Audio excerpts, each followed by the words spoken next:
Good morning, friends. I pray that wherever in the world you are right now, the next 2 minutes are a blessing to you, so you can be the blessing to the people God has put in your life today.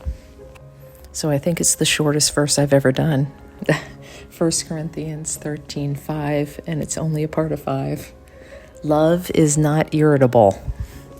And I feel like I could just end it right here, but I won't.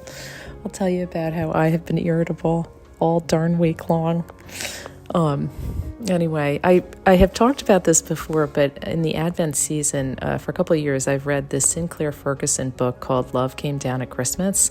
And it goes through 1 Corinthians 13, love is patient, love is kind, that one. And at the beginning of the book, Sinclair asks you to read the whole passage, but instead of saying love is, you say your name is. So you have to read through it. I cannot get through this passage without weeping every time I do it. Because when I read through this passage, and I have to read, Katie is patient and Katie is kind. Katie does not envy or boast. Katie is not arrogant or rude. Katie does not insist on her own way. Katie is not irritable or resentful. And the list goes on. It's just a flat out lie. And I am so glad that the Lord is these things. But I most certainly am not. Anyway, I came to Devotion 11, which is Love is Not Irritable, this week. And I've been thinking about all the times, I've kind of been recounting all the times that I've gotten irritated this week, being out and about in the midst of people in this town cutting in line and grabbing for things and pushing me around. And heck, it's easy to get irritated at Christmas. It is. But I'll finish up with a showstopper of a little passage that I read in this Sinclair Ferguson book.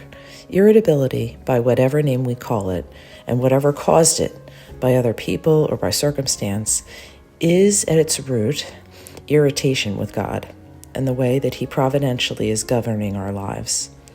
We blame our circumstances or other people or our background or even our genes, but none of these can function apart from God's sovereign will and purpose.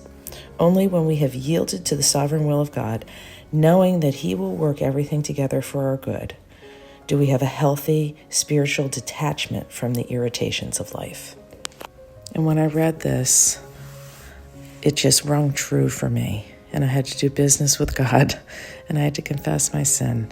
And I am just so thankful that love did come down at Christmas, and that I have the ability to give the Lord my sin, and knowing that He will forgive it. So I just pray that this was a blessing to you as it was to me when I read it.